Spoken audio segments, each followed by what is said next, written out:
잠깐 기도하고 시작하겠습니다. 네, 하나님, 좋은 날을 저에게 허락하신 것 감사드립니다. 모일 수 있는 환경과 예배드릴 수 있는 시간과 우리의 건강과 이 모든 것이 주님으로부터 온 감사의 제목인 줄 믿습니다. 늘 기뻐하며 감사하며 하나님께 영광 돌리도록 인도해 주시옵소서. 예수님 이름으로 기도드렸습니다. 아멘. 반갑습니다. 멀리서 왔다고 소개해 주셨는데 가깝진 않더라고요. 저희가 여기까지 오는데 25시간 걸렸습니다. 경유해서 오느라고 좀 걸리긴 했는데 그래도 오다 보니까 쉬운 거리는 아니다라는 생각이 듭니다.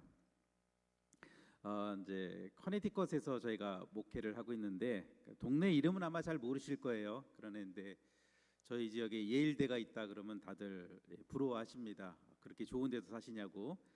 여러분들 생각과는 달리 여기 고대가 저희 지역에 비하면은 엄청난 도시입니다. 저희 주변에 아무것도 없어요. 마트 하나 있는데 7시면 문 닫고요. 가로등도 없고요. 저희 옆집에서 말 키우는 농장이고 뒷집은 그야말로 진짜 농장입니다. 그리고 길 건너가면은 이제 아이스크림도 팔고 채소도 팔고 뭐 그런 데고요. 저희가 완전히 이제 좀 조용한 동네에서 살다 보니까 이렇게 복잡한 한국과 이 문화가 잘 익숙해지지 않아서 지금 이제 되게 혼란스러운 가운데 있습니다. 그래도 이렇게 메시지 전할 기회 주시고 저희가 사역하는 그런 내용도 소개해 주실 수 있는 기회를 허락해 주셔서 너무 감사하다는 생각이 듭니다. 아까도 제가 일부 예배 때 사역 소개를 잠깐 하려고 그랬거든요. 근데 좀 시차가 좀 애매하더라고요. 애매한 게 몸은 적응이 됐는데 머리가 적응이 안 돼가지고 저희가 지금 이제 꿈나라에 있을 시간이거든요. 그러니까 지금도 이제 여러분들을 꿈속에서 보는 것 같은데요. 잠깐 이제 논리가 막히고 좀 그래도 이해해 주셨으면 고맙겠습니다. 근데 오전에 이제 일부 예배 때 우리 사역 소개를 하려고 하는데 제가 좀 실수한 것 같아요. 왜냐면은 저희 사역 소개를 하려고 그러면은 저희가 고생한 얘기를 해야 되더라고요.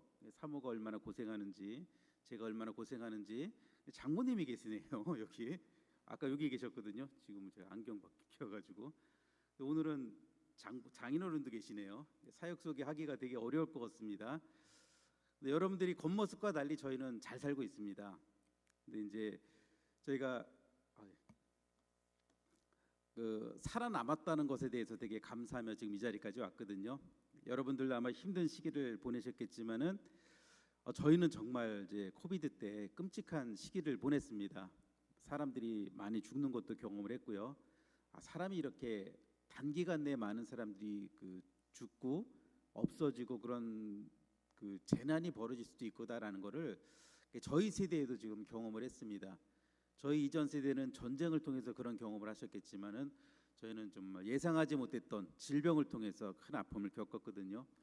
저는 이제 그 한 가운데 이제 있었어요. 저희 주가 코비드가 딱 터졌을 때 미국에서 가장 이제 그게 심했던 주가 3개가 있었는데 뉴욕 주가 있었고 뉴저지가 있었고 그리고 저희 커네티컷 이 3개 주를 묶어서 함께 이제 재난 지역으로 운영을 했습니다. 저는 그 당시에 그 지역에 한인 회장을 하고 있었고요. 그러니까 뭐 죽음의 삶과 죽음의 경계에서 막 이제 사역을 했었죠. 그래서 정말 어려웠는데 살아남았다라는 것이 얼마나 감사한지 모르겠습니다. 그때 작은 교회들은 다 문 닫았습니다. 저희도 작은 교회니까 당연히 문을 닫았는데 저희가 원해서 문을 닫은 게 아니라 저희가 빌려 쓰는 교회에서 문을 닫으라 그래가지고 어쩔 수 없이 문을 닫았거든요. 지금은 이제 코비드가 정리가 됐으니까 문을 열어줘야 되잖아요. 근데 아직도 미국 교회들이 허락을 안 해줍니다. 예배 좀 드리면 안 되겠습니까? 안 돼요. 그래서 저희가 참 아직도 예배 드릴 장소를 못 찾으며 정말 유랑하는 유대인들처럼 이스라엘 백성들이 출애굽해서 막 광야를 떠돌면서 하나님 예배하잖아요. 그러면서 이제 성막을 짓고 저희들의 모습이 이제 그런 모습 같다라는 생각이 듭니다. 유랑하면서 하나님께 예배 드릴 거처를 찾으면서 지금도 그 가운데 있습니다. 그렇지만 여전히 하나님께서는 우리와 역사하시고 지금은 저희가 그 한인 교회에서 목회하던 것보다 더 다른 시각으로 많은 일들을 하게 좀 연결을 시켜 주셨습니다. 그래서 이제 이 코로나 사태가 진정이 되면서 한국에서 이제 학생들이 저희 지역에 찾아옵니다. 저희 센터를 하나 오픈을 했는데 거기서 이제 크리스찬 스쿨 학교에도 방문을 하고요. 미국의 이제 여러 지역을 다니면서 대학교를 가면서 미국 아이들과 서로 교제하면서 친분도 맺고 리더십도 개발하는 프로그램 속에서 저희가 좀 운영도 하고 있습니다. 그래서 참 재미있는 시간을 보내고 있어요. 여러분들도 뭐 한국에서 이제 코비드 때 어떻게 사셨는지 모르겠지만 저희는 너무 감사한 게 잘 살았어요. 그래서 우리 산 얘기를 사모한테 한번 해보라 그랬더니 자기가 입을 열면 어떤 얘기를 할지 모르기 때문에 저보고 하랍니다. 그래서 제가 간단히 요약을 해서 정리해 드리는 게 맞을 것 같습니다.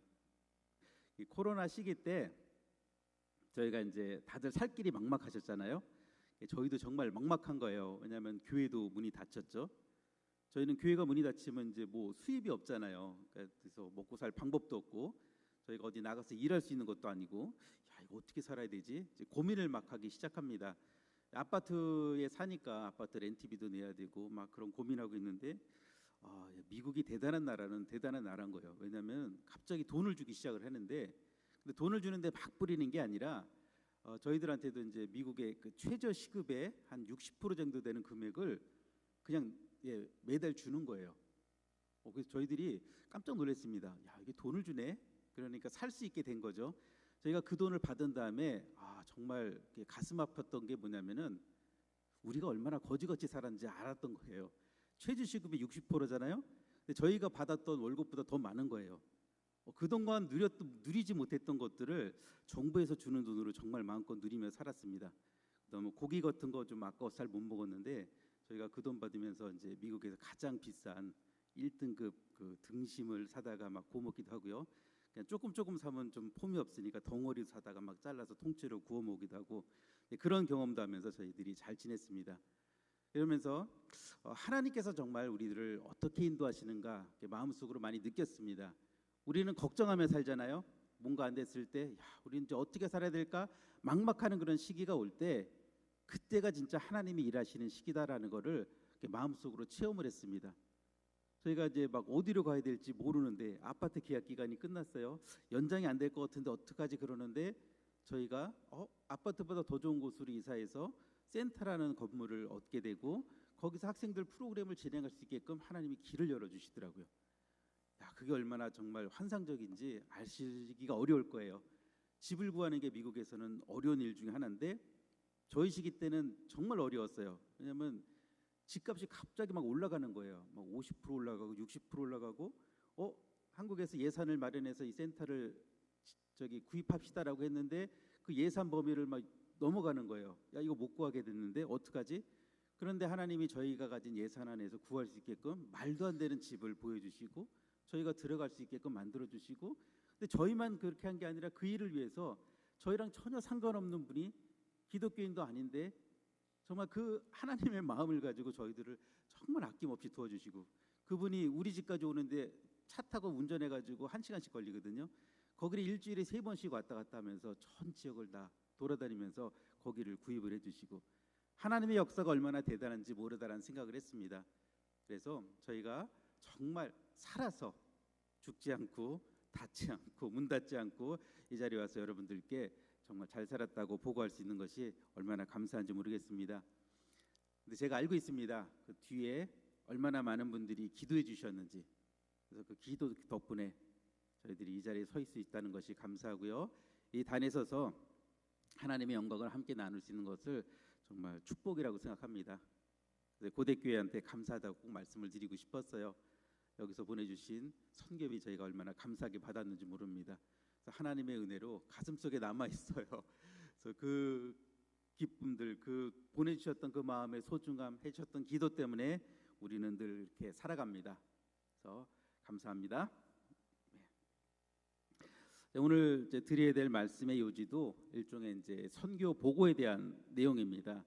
성경에서 이제 가장 많은 여행을 하신 분 중에 한 분이 사도 바울인데 이 사도 바울이 우리가 3차 여행까지 알고 있지만은 4번이나 선교 여행을 떠나신 분이죠.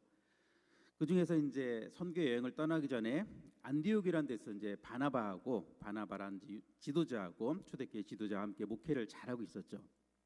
성령께서 이제 그곳을 떠나서 나의 복음을 이방인들에게 전하라는 감동을 주십니다. 그래서 이제 복음을 들고 이제 선교 여행을 출발을 해요. 제일 먼저 어디로 갔냐면은 구브로, 그리고 비시디의 안디옥이라는 지역을 가서 이제 복음을 전합니다. 그 당시에 이 복음을 듣고 영접한 사람들이 너무 많았습니다. 그런데 이 모습을 보고 시기하는 사람들이 생기는데 유대인들이 시기를 해요. 바울과 바나바가 유대인이잖아요. 같은 동족들이 자기가 있는 지역에서 복음 전하는 걸 싫어합니다. 그래서 구브로란 지역에서는 그 지역에 자리를 잡고 있던 거짓 선지자, 그러니까 마술사예요. 막 사람들을 속이는 유대인이 있었는데 이 바예스라는 사람이 이 바울과 바나바를 방해를 합니다. 그리고 비시디의 안디옥에서는 유대인들이요, 이 바울과 바나바의 복음 전하는 걸 듣고 이 사람들을 공격을 해요. 어쩔 수 없이 그 지역을 떠납니다. 그리고 이고니아라는 지역으로 향해서 거기서 이제 복음을 전하기 시작을 해요. 여기서도 유대인들 포함해서 이방인들이 예수에 대한 복음을 듣고 변화됩니다. 영접하기요. 그런데도 여기서도 바울과 바나바를 공격하는 세력이 있어요. 그들이 유대인이었어요. 여기서는 그 이전 지역과 다르게 바울과 바나바를 죽이려고 덤벼듭니다. 그래서 어떻게 해요? 결국은 그 지역을 피해서 또 언제 옮길 수밖에 없는 겁니다. 그런데 이 바울의 위대한 점은요, 내가 해야 될 일이 무엇인지 정확하게 알고 있는 거예요. 이 지역에 있든 거기서 어떤 일이 생겨서 다른 지역으로 옮겨가든 간에 내가 해야 될 일은 뭔가? 복음 전하는 거다. 그래서 어느 지역에 가든지 상황에 관계치 않고 복음을 전하죠. 그래서 떠나서 도착한 곳이 루스드라인데 여기서 복음을 전하기 시작을 합니다. 이번에는 좀 독특한 사건이 있었는데 복음을 전하는데 거기 어떤 청년이 이 복음을 정말 진지하게 듣고 있는 거예요. 근데 모습을 보니까 다리를 못 쓰는 장애인입니다. 이 사람은요, 날 때부터 걷지 못했던 그 동네 사람들이 다 알고 있는 장애인입니다. 그런데 그 사람들 사이에서 이 청년이 다리를 쓰지도 못하는데 앉아가지고 너무나 열심히 복음을 듣고 있는 이 모습에 바울이 감동을 받아가지고 이야기를 합니다. 네 발로 일어서서 걸어가십시오라고 얘기하자마자 이 청년이 그 자리에서 일어나서 걷기 시작을 합니다. 사람들이 이 모습을 보니까 얼마나 놀랐는지 몰라요. 왜냐하면은 알거든요. 태어날 때부터 얘가 어떤 애인지 알고 있습니다. 얘는 걷지 못하는 애인데, 얘는 평생 걸어본 적이 없는 애인데, 장애인인데, 가망이 없는 애인데, 그런데 듣도 못도 못한 사람들이 와서 말로 그냥 고쳐줍니다. 깜짝 놀랐죠. 이 사람들은 신일 거다. 바울은 보니까 말을 잘해. 이 사람은 헤르메스. 바나바는 과묵하고 잘생겼어. 키도 크고. 이 사람은 제우스. 이 두 사람을 모아서 신전에서 제사를 드리려고 합니다. 바울과 바나바가 깜짝 놀랐죠. 왜냐하면 복음 전하러 왔는데, 예수 전하러 왔는데 자기들이 뭘로 받들어지냐면 신으로 받들어지게끔 됐습니다. 솔직히 제가 그 상황이라면 저는 그 상황을 이용했을 것 같아요. 나를 좀 위대한 신으로 더 받들어? 야, 이거 좋은데? 그러면 신인 척하고 나보다 더 뛰어난 신이 있으니 그분이 누구냐? 예수 그리스도다. 그분을 하나님이 보냈다. 우리가 그분을 믿으면 되지 않겠냐? 뭐 이렇게 이용할 수 있을 것 같은데 바울과 바나바는 그런 일을 하지 않습니다. 오히려 사람들을 뜯어 말리죠. 그러면서 이 세상에 이 천지가 만물 중에서 경배받을 만한 유일한 분이 누구냐면은 하나님이다. 그분 외에는 어느 누구도 경배받을 수 없다라는 것을 사람들에게 주의를 시킵니다. 그리고 하나님께 돌아오기 위해서 나는 이 일을 하는 건데 너희들이 나를 신으로 섬기면 안 된다라고 하면서 사람들을 말립니다. 그리고 사람들을 진정을 시키고 나니까 이제 어떻게 알았는지 그 전 지역에서 바울과 바나바를 공격하고 죽이려고 들었던 그 유대인들이 이곳까지 쫓아왔어요. 루스드라 이 지역에 와서 방법은 모르겠는데 사람들을 선동을 합니다. 사람들이요, 그 유대인들의 말을 듣고 변심을 했어요. 돌아섰어요. 조금 전까지 신이라고 떠받들고 막 제사 지내려고 했던 사람들이 이제는 돌을 들고 바울과 바나바를 공격을 합니다. 돌팔매질을 하고 돌로 쳐요. 바울이 쓰러졌습니다. 보니까 죽은 것 같아요. 이게 들어가지고 성 밖으로 던져버립니다. 근데 바울이 죽지 않았습니다. 감사하죠? 그렇게 돌을 맞았는데도 아마도 돌머리일 수도 있겠다라는 생각이 듭니다. 그냥 쓰러졌는데 다음날 툭툭 털고 일어나서 그리고 어디로 갑니까? 야, 내가 원했던 길, 복음을 전하러 또 가야지. 그래서 출발한 곳이 더베란 지역으로 갑니다. 거기 가서도 열심히 뭘 합니까? 복음을 전해요. 내가 할 일은 이것밖에 없지 않느냐? 하나님께서 나를 살리신 것도 이 일을 위해서 그런 거 아니냐? 그래서 거기 가서 복음을 전하고 많은 사람들을 제자로 삼습니다. 이걸로 끝난 게 아니라 그 복음을 전한 다음에 다시 어디로 오냐면은 자기를 죽이려고 했던 그 루스드라로 돌아오고, 그리고 이고니온으로 가고, 그리고 비시디아 안디옥으로 가고, 루스드라로 가고, 거기서 자기가 복음을 전할 때 그래도 복음을 받아들였던 그 사람들, 그 제자들, 그들을 만나가지고 너희들이 지금 어렵니? 힘드니? 믿음에 그래도 머물러 있어야 되지 않겠니? 라고 하면서 권면하고 위로하면서 안디옥으로 돌아옵니다. 안디옥에 돌아와서는 뭘 하냐면은 선교 보고를 하는 거죠. 하나님께서 어떻게 역사하셨는가? 내가 죽을 뻔한 위기도 있었는데, 진짜 죽은 것 같았는데 하나님이 나를 어떻게 살렸는지 그 얘기들을 보고를 합니다. 그리고 얼마나 많은 이방인들이 예수 믿고 돌아왔는지, 이 복음은 우리들 것만이 아니라 정말 모든 사람들을 위해서 하나님이 열어놓으신 그 진짜다라는 거, 우리가 가서 전하기만 하면은 그들이 복음을 받아들일 수 있다라는 것을 보고를 합니다. 그러면서 첫 번째 전도 여행을 마치죠. 오늘 저희가 이제 미국에서 15년째 살고 있고요. 저희는 이제 좋은 곳에 살고 있지만은, 그러나 신앙적으로는 저희도 선교사의 삶이다라고밖에 얘기할 수 없습니다. 왜냐하면 늘 복음 전하는 일에 최선을 다하고, 그리고 살다 보니까 느끼는 거예요. 제일 어려운 분이 누구냐면 같은 민족이 제일 어렵더라고요. 그곳에 살고 계시는 한인들이 정말 제일 어려운 분들이에요. 어떨 때는 우리가 복음을 잘 전해야 될 것 같은데, 같이 힘을 모아서 복음 전하는 일에 애쓰셔야 될 것 같은데 그 일을 방해할 때가 너무 많아요. 교회를 찢고요, 이익 때문에 교회를 해치고요, 그리고 교회는 하나님의 것이잖아요. 개인의 이익으로 취하고요. 그런 얘기도 들었습니다. 어떤 분이, 이게 목사님도 그런 분이 있고요, 교인들도 그런 분이 계셨어요.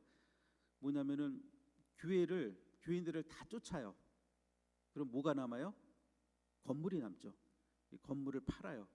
자기가 가지고 도망가시는 그런 분들이 목사님도 계셨고 성도님들도 계셨고, 누구누구의 잘못이라고 얘기가 참 어렵네요. 그러니까 정말 교회의 모습을 잃어버릴 때가 많은 게 가슴이 아픕니다.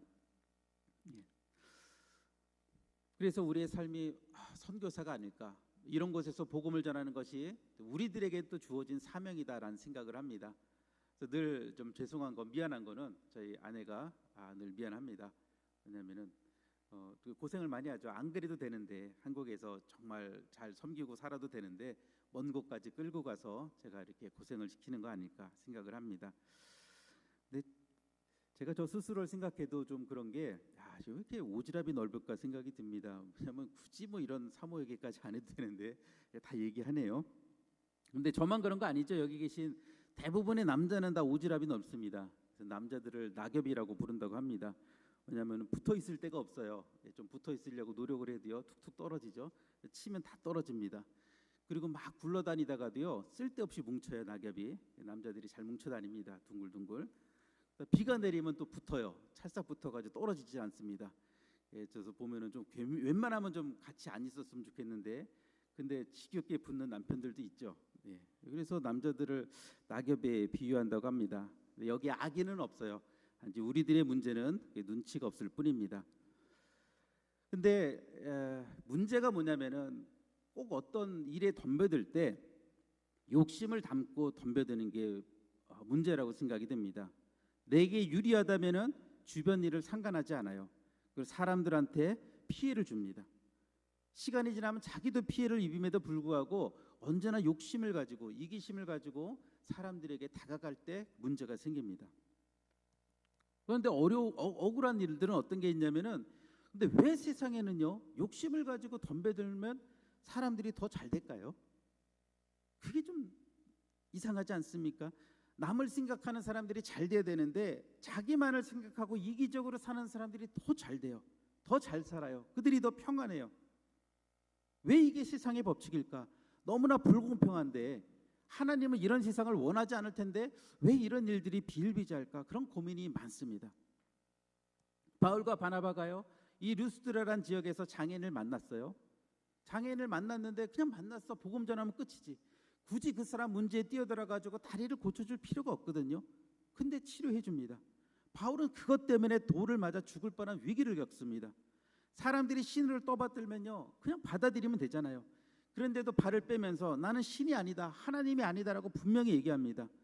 그 상황을 충분히 이용할 수 있을 것임에도 불구하고 바울은 그런 일을 하지 않습니다. 왜 그러냐? 왜 우리가 이기적으로 살면 안 될까요? 왜 우리는 욕심을 가지고 너무 욕심을 부리며 살면 안 되는 사람일까요? 그런 고민 가운데 하나님 주신 답은 한 가지밖에 없는 것 같더라고요. 뭐냐? 우리는 그리스도인이기 때문에 그렇다라는 겁니다. 다른 사람들은 세상의 눈치를 보고 살지만은 너희들은 누구 눈치를 보고서 보는 사람들이냐? 하나님의 눈치를 보고 사는 사람들이 아니냐? 그게 크리스찬이고 나 때문에 너희는 그렇게 살아야 된다라고 얘기하는 겁니다. 저는 그것이 우리들에게 주는 하나님의 마음이라고 믿습니다. 제가 여기 오기 전에 이제 그 나무를 한 2주간 정리를 하다 왔습니다. 저희 사모도 열심히 나무를 뱄고요. 저희가 처음에는 이제 묵묵하게 덤벼드렸어요. 나무가 한 이만큼 되는 나무가 한 50그루가 집 주변에 있거든요. 나뭇가지들도 굵어요. 막 근데 그거를 톱으로 이제 자르려고 막 덤벼들었습니다. 얼마 하다 보니까 불가능하다는 걸 알았습니다. 왜냐하면 톱으로 그런 나무를 다 자른다는 게 사실 말이 안 되는 거더라고요. 저희가 무슨 나무 이렇게 살림하는 뭐 특별한 재주가 있는 것도 아닌데, 그래서 이제 전기톱을 사가지고 나무를 막 자르는데 와, 신세계더라고요. 나무가 그렇게 쓱쓱 잘려나가는 경험을 못 해봤거든요. 나무를 자르다 보니까 얘네들이 나이테가 있는데 나이테를 보니까 넓은 데도 있고 진짜 좁은 데도 있더라고요. 나이테가 일정하지가 않더라고요. 그래서 그걸 보면서 야, 나이테가 넓은 데는 얘가 정말 평안한 시기를 보냈구나.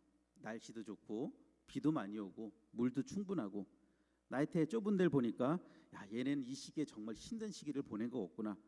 아마도 물도 없었을 거고 날씨도 추운 겨울이지 않았을까? 아니면 가뭄이었을 수도 있겠다.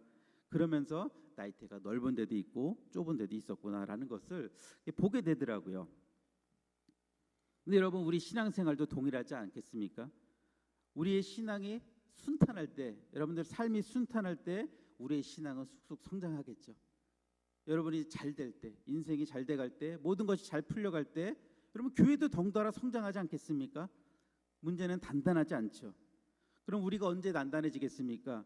시련의 시기에, 어려움의 시기에 우리의 신앙은 단단해지지 않겠습니까? 그래서 우리의 삶이 형통할 때 우리가 성장한다면은 우리 신앙의 성숙은 언제 이루어지느냐? 어려울 때 신앙의 성숙이 이루어진다고 믿습니다. 그러니 사도 바울이 성도들에게 이렇게 권면하는 거죠. 우리가 하나님 나라에 들어가려면은 너희가 많은 환난을 겪어야 될 거다. 어려움을 겪어야 될 거라고 얘기합니다. 그런데 우리가 해야 될 중요한 건 뭐냐? 마음을 굳게 하고 믿음에 머물러 있어야 된다. 여러분, 혹시 어렵습니까? 내가 믿음 지켜야 되는 것 때문에 신앙생활 내가 정말 잘해보려고 하다가 혹시 어려운지, 혹시 고난 중에 있는지, 여러분 그럴 때 하나님께서 분명히 이렇게 말씀하실 거라고 믿습니다. 너는 지금 단단해지고 있는 중이다. 조금만 더 힘을 내보렴. 조금만 더 버티렴. 이 추운 겨울이 언젠간 끝이 날 거다. 이것이 끝나고 나면 너는 성숙해질 거다. 그 자신을 발견할 거다. 그러니 오늘 바울의 말처럼 마음을 굳게 하고 믿음에 머물러 있으렴. 하나님께서 그렇게 말씀하실 거라고 믿습니다. 그래서 여러분, 어려움 중에서 믿음과 소망과 힘을 잃지 않으시기를 부탁합니다. 네. 저 이제 미국에 살면서 한국이 잘 되는 걸 보면은 정말 기분이 좋습니다. 왜냐하면 저희도 덩달아 위상이 올라가거든요. 15년 전에 저희를 이렇게 보는 분들은 미국 사람들하고 지금 저희를 보는 미국 사람들의 눈이 시야가 틀립니다. 15년 전에 저희가 한국에서 왔다 그러면요 못 알아듣습니다. 뭐 한국 어디? 뭐 북한에서 왔냐? 요 정도가 정말 진짜 그렇게 물어요. 북한에서 왔냐고 먼저 물어요. 남한에서 왔냐고 물어보지 않았어요. 남한이라 그러면 못 알아들어요. 이상하더라고요. 근데 지금은 한국에서 왔다 그러면 당연히 사우스 코리아라는 걸 알고 있어요. 그러면서 자기가 코리아에 대한 경험을 얘기해 줍니다. 뭐 김치를 먹어봤다는 얘기도 해주고요. 뭐 떡볶이가 맛있냐 뭐 이런 것도 물어보기도 하고요. 정말 요즘 한국이 많이 성장했구나라는 거를 피부로 느끼고 있습니다. 그런데 지금 있기 이전 시대의 분들은 얼마나 어려운 시기를 겪었습니까? 여기 계신 많은 어르신들이 겪었던 뭐 전쟁의 시대, 그 외에 일제 시대, 우리가 얼마나 많은 그런 어려움을 겪으면서 지금 세계에서 인정받는 나라가 됐는가라는 그런 뿌듯함이 있습니다. 여러분, 믿음은 바라는 것들의 실상이요 보지 못하는 것들의 증거라고 얘기하지 않습니까? 그때는 몰랐지만 지금 와서 보니까 진짜 하나님께서 이 나라를 이렇게 만들으셨구나라는 것, 이게 하나님의 능력이구나라는 것을 정말 깨닫게 됩니다. 바울과 바나바가 복음을 전합니다. 복음을 전하다가 쫓겨나죠. 그렇지만 현장을 뺏김에도 불구하고 계속해서 복음을 전합니다. 복음의 열매가 근데 나중에 맺히는 것을 그 사람들 눈으로 체험하고 목격하고 경험하죠. 내가 여러분 살다가 신앙생활 가운데 뭔가를 지키려고 하다가 희생을 당하는 부분이 분명히 있을 거예요. 그런데 걱정할 필요가 없다고 믿습니다. 왜냐하면 우리나라가 이렇게 멋진 나라가 될지 여러분들 혹시 어른들 예전에 어렸을 때 상상이나 해보셨어요? 우리나라가 전 세계에서 모든 사람들이 다 알아주는 나라가 될지 정말 꿈이라도 꿔보셨습니까? 저는 정말 몰랐습니다. 저 미국에 처음 갈 때 BTS가 있는지도 몰랐거든요. 근데 지금 BTS 모르면 미국 사람들 중에서도 간첩인 거예요. BTS 모를 수가 없거든요. 저는 꿈도 꿔보지 못했는데, 그런데 하나님이 지금 이렇게 만들어 가신다라는 걸 믿습니다. 지금 어려울지 모르겠지만은, 내가 지금 힘들지 모르겠지만은, 그러나 하나님의 은혜가 임할 날이 분명히 올 거라는 것을 믿습니다. 그게 믿음의 삶이겠죠. 바울이 루스드라에서 돌을 맞아 거의 죽을 뻔하고요. 그럼에도 불구하고 하던 일을 계속합니다. 더베에 가서 복음을 전하고 다시 루스드라 이고니온으로 돌아가서 성도들을 권면하고 교회 지도자를 세우고 장로를 세우고 안디옥으로 가서 선교 보고를 하고, 이 모든 과정에 바울이 힘든 일이죠. 왜 안 힘들겠습니까? 돌 맞아 죽을 뻔하고 자기가 무슨 무쇠입니까? 그럼에도 불구하고 계속 앞으로 나아가는 바울의 모습이 얼마나 멋진지 모르겠습니다. 그러면서 그럽니다. 저 사람들을 닮았으면 좋겠다. 그런데 그렇게 할 수 있는 이유가 있다면 그 사람들은 사명이 있기 때문이 아닐까? 열정이 있기 때문이 아닐까? 그래서 여러분들 아무리 힘들고 어려워도 지치고 쉬고 싶어도 그래도 우리 크리스찬들은 복음을 위해서 매 순간 한 걸음 한 걸음 걸어가는 것이 맞습니다. 그렇게 걸어갈 때 하나님께서 쓰임 받을 거라고 저는 믿습니다. 오늘 이 고대교회를 통해서 하나님이 역사하시는 능력이 있다고 믿습니다. 오늘 정체된 것처럼 느껴질지 모르겠지만 오늘 한 걸음 내디디신다면은, 또 내일 한 걸음 내디디신다면은 분명히 하나님께서 어느 날 이 복음의 열매로 여러분을 쓰실 날이 있으실 거라는 것을 저는 확신합니다.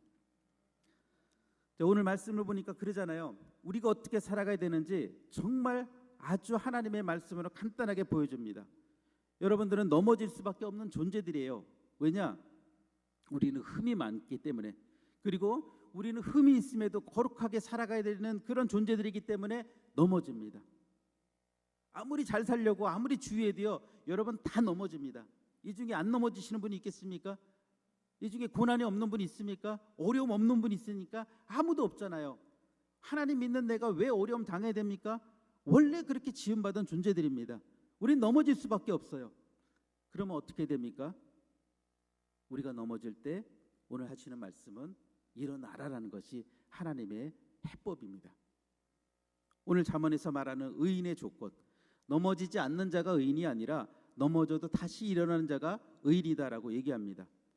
하나님이 이 땅에서 누구를 찾느냐? 정말 완벽한 사람, 외모도 지식도 지능도 모든 게 재능도 뛰어난 그 완벽한 사람을 찾는 게 아니라, 네가 흠이 있니? 그 흠을 극복하고 나를 향해서 한 걸음 한 걸음 걸어오면 나는 너를 찾는다라고 얘기한다고 저는 분명히 믿습니다. 여러분, 세상에서 구원받는 사람이 누구냐? 끊임없이 구원을 향해서 걸어나가는 사람이 구원을 받습니다. 내가 지금 구원받은 것 같죠? 그러나 내가 이 순간에도 내 구원을 놔버리면 여러분 구원을 잃은 자입니다. 우리 해야 될 일은 뭐냐면은, 넘어졌을 때 내가 구원을 잃어버린 것처럼 처참한 순간에도 다시 일어나서 그 믿음을 향해 나갈 때 우리에게는 구원이 소유되고 하나님 나라가 이루어지고 하나님께서 쓰임받고 열매가 맺어지는 겁니다. 그래서 여러분들 넘어질 때, 지금은 서 있지만 다시 넘어질 수밖에 없다는 것을 인정하시고, 실제로 우리가 넘어졌을 때 오늘 말씀처럼 일어나시기를 바랍니다. 그리고 다시 한 걸음 걸으십시오. 그럴 때 하나님께서 역사하시는 것을 여러분 경험하실 거라고 믿습니다. 그리고 또한 하나님 오늘 말씀 중에 두 가지를 우리에게 주의하라고 얘기하십니다. 하나는 뭐냐?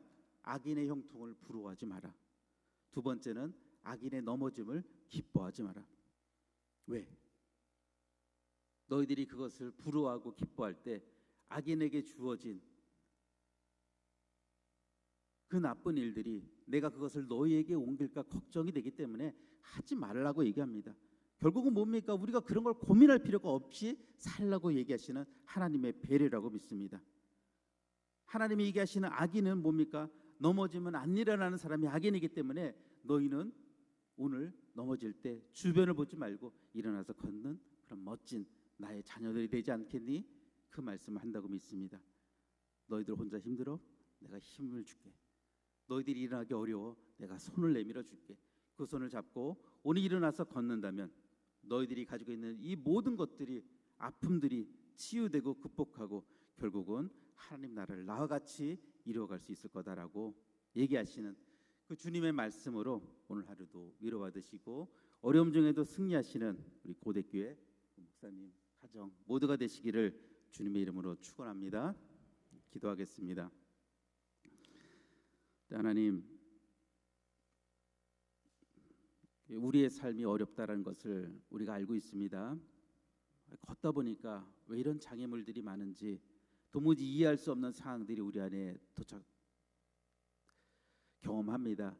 그때마다 우리의 해야 될 일이 무엇입니까? 다시 한번 일어나서 우리의 걸음을, 믿음의 걸음을, 하늘을 향한 걸음을, 구원을 향한 걸음을, 완전을 향한 걸음을 걸어야 된다고 말씀하신 걸 믿습니다.